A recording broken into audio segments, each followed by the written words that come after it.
Assalamualaikum warahmatullahi wabarakatuh. Sebelumnya perkenalkan, nama saya Nafta Fauzan Asta dari Prodi Teknik Industri UIN Sunan Kalijaga Yogyakarta dengan NIM 2410606079. Jadi video ini dibuat dalam pemenuhan tugas ujian akhir semester mata kuliah Ulum Al-Quran. Nah, jadi di video ini saya akan menjelaskan dan memaparkan ilmu Al-Quran, yaitu tafsir nasakh mansukh. Mungkin langsung aja. Pertama, di pendahuluan, jadi Al-Quran itu diturunkan secara bertahap kepada Nabi Muhammad SAW, tidak sekaligus dalam satu waktu. Proses bertahap ini menyesuaikan kondisi, kebutuhan, dan perkembangan umat pada saat itu. Lalu dalam perjalanan turunnya wahyu, terdapat beberapa hukum yang mengalami perubahan atau penyempurnaan, yang kemudian ayat itu bisa diganti hukumnya oleh ayat lain yang turun setelahnya. Nah, dari penjelasan tersebut, konsep perubahan hukum inilah yang kemudian dikenal sebagai nasakh dan mansukh dalam ilmu Al-Quran. Selanjutnya, dari nasakh itu sendiri, pertama, secara bahasa, nasakh berarti menghapus, mengganti, atau memindahkan sesuatu dari satu keadaan ke keadaan yang lain. Nah, kalau dalam istilah ilmu Al-Quran, nasakh adalah proses penghapusan atau penggantian suatu hukum syariat. Nah, jadi hukum yang baru diturunkan berfungsi untuk menggantikan hukum sebelumnya yang sudah tidak berlaku. Nah, pergantian ini terjadi berdasarkan wahyu dan memiliki tujuan tertentu dalam syariat Islam. Nah, dengan demikian, keseluruhan nasakh ini menunjukkan adanya perkembangan hukum secara bertahap dalam Al-Quran. Selanjutnya mansukh. Pertama, mansukh adalah hukum atau ketentuan dalam syariat yang telah dihapus atau digantikan oleh hukum yang datang kemudian. Hukum ini sebelumnya pernah berlaku dan diamalkan oleh umat Islam. Nah, setelah adanya nasakh, hukum mansukh tidak lagi digunakan dalam praktik syariat.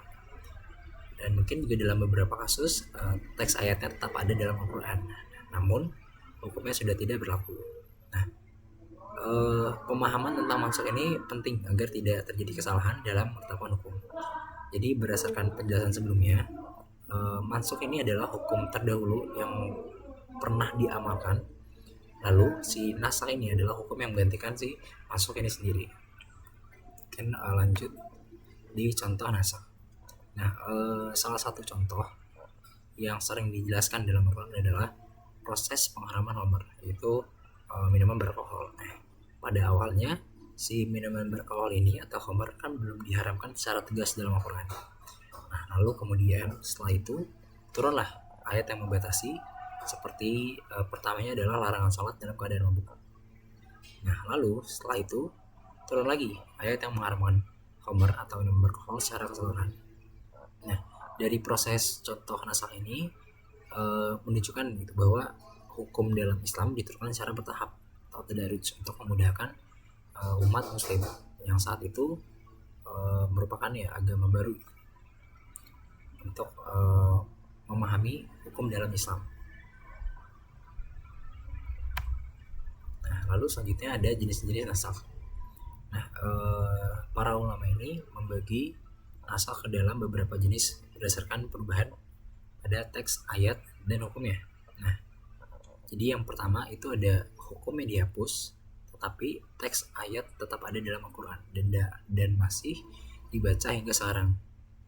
Nah, yang kedua, teks ayatnya dihapus, tetapi hukumnya tetap berlaku dalam praktik syariat. Nah, lalu yang terakhir, teks ayat dan hukumnya itu keduanya sama-sama dihapus, sehingga tidak lagi dibaca maupun diamalkan. Nah, jadi perbedaan dari ketiga jenis ini, yang pertama, yang satu hukumnya dihapus tapi teksnya tetap ada. Terus yang kedua, teks ayatnya dihapus tetapi hukumnya masih berlaku juga dalam praktik syariat. Nah, lalu yang ketiga itu teks maupun teks dan hukumnya sama-sama dihapus, sehingga sudah tidak lagi dibaca maupun diamalkan. Nah, kenapa jenis-jenis nasakh ini penting? Itu karena pembagian ini untuk membantu memahami bentuk-bentuk naskah dalam kajian ilmu tafsir. Selanjutnya itu ada syarat dari naskah. Yang pertama, tidak semua ayat dapat langsung dianggap mengalami naskah tanpa dasar yang jelas. Nah, naskah ini harus terdapat dalil yang kuat yang menunjukkan adanya penghapusan atau penggantian hukum. Nah, lalu diketahui dengan pasti urutan turunnya ayat, mana yang lebih dahulu dan mana yang datang kemudian. Lalu kedua ayat tidak dapat dikelompokkan atau dipahami secara bersamaan. Nah, lalu yang terakhir, naskah hanya terjadi jika benar-benar terdapat perbedaan hukum yang tidak bisa disatukan. Nah, kayak seperti penjelasan sebelumnya, yaitu pengharaman minuman beralkohol. Nah, urutannya kan tadi dijelaskan dengan jelas gitu. Jadi yang pertama, tidak ada hukum yang benar-benar mengharamkan bahwa minuman beralkohol itu dilarang. Nah, lalu yang kedua, turunlah ayat lagi yang menjelaskan bahwa pelarangan beribadah atau sholat dalam keadaan mabuk. Nah, itu kan dalam urutan ayatnya jelas ya, mana yang lebih dahulu dan mana yang datang kemudian. Lalu yang terakhir, turun lagi ayat yang menjelaskan bahwa minuman beralkohol itu diharamkan. Mungkin kurang lebihnya seperti itu. Nah, lalu terakhir ada beberapa pendapat juga dari ulama, di mana para ulama ini memiliki perbedaan pendapat dalam menentukan jumlah ayat yang termasuk naskah masuk. Nah, sebagian ulama itu berpendapat bahwa jumlah ayat mansukh cukup banyak dalam Al-Quran. Nah, sementara itu sebagian lainnya, ulama lainnya berpendapat bahwa jumlahnya itu sangat sedikit. Nah, perbedaan ini terjadi karena perbedaan metode dan pendekatan dalam memahami ayat Al-Quran. Nah, karena pendekatan yang lebih hati-hati cenderung menghindari penetapan naskah tanpa bukti yang kuat. Gitu. Makanya fungsi dari kita mempelajari ilmu naskah dan masuk ini untuk lebih memahami ilmu tafsir dalam Al-Quran, sehingga tidak cenderung menetapkan naskah tanpa bukti yang kuat.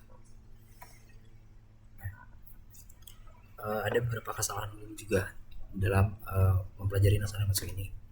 Yang pertama, sebagian orang terlalu mudah menganggap suatu ayat telah dinasah tanpa kajian yang dalam. Yang pertama. Terus yang kedua, tidak semua perbedaan ayat menunjukkan adanya naskah karena masih bisa dipahami secara selaras. Seperti yang sebelumnya, naskah itu hanya terjadi jika benar-benar terdapat perbedaan hukum yang tidak bisa disatukan. Nah, kesalahan ini itu jelaskan bahwa nggak semua perbedaan ketika masih bisa dilihat dengan satu tujuan yang jelas itu disebut naskah karena masih bisa dipahami secara selaras.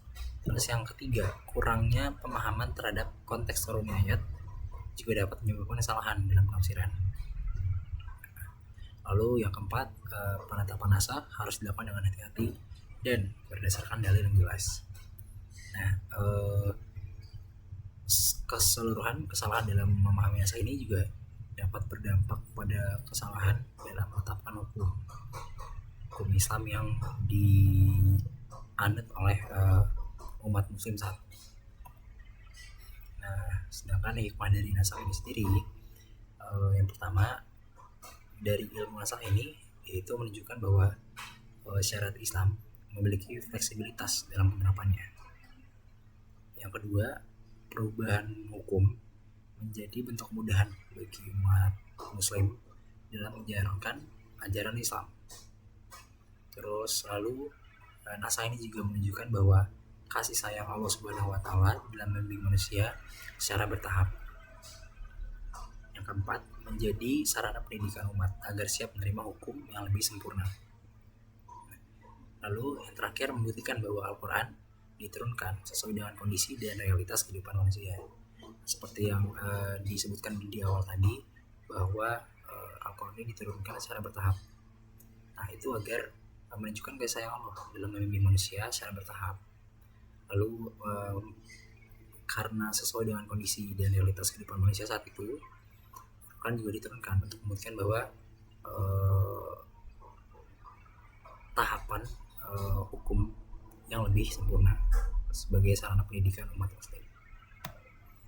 Oke, jadi yang terakhir untuk kesimpulannya sendiri, nasah dan mansukh merupakan bagian penting dalam ilmu Al-Quran dan tafsir. Lalu nasah adalah penggantian hukum, sedangkan mansukh adalah hukum yang telah diganti. Itu perbedaannya. Terus yang ketiga, nah proses dari nasah dan mansukh ini menunjukkan bahwa hukum dalam Islam diturunkan secara bertahap sesuai dengan ayat-ayat Al-Quran yang memang diturunkan secara bertahap. Lalu terakhir, pemahaman tentang nasah harus dilakukan dengan hati-hati dan berdasarkan dalil yang kuat. Tidak bisa asal menentukan nasah tanpa dalil-dalil yang jelas.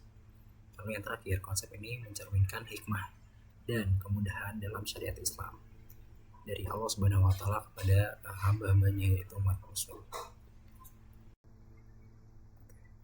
Mungkin sekian dari saya, kurang lebihnya mohon maaf apabila ada salah kata ataupun informasi yang kurang jelas.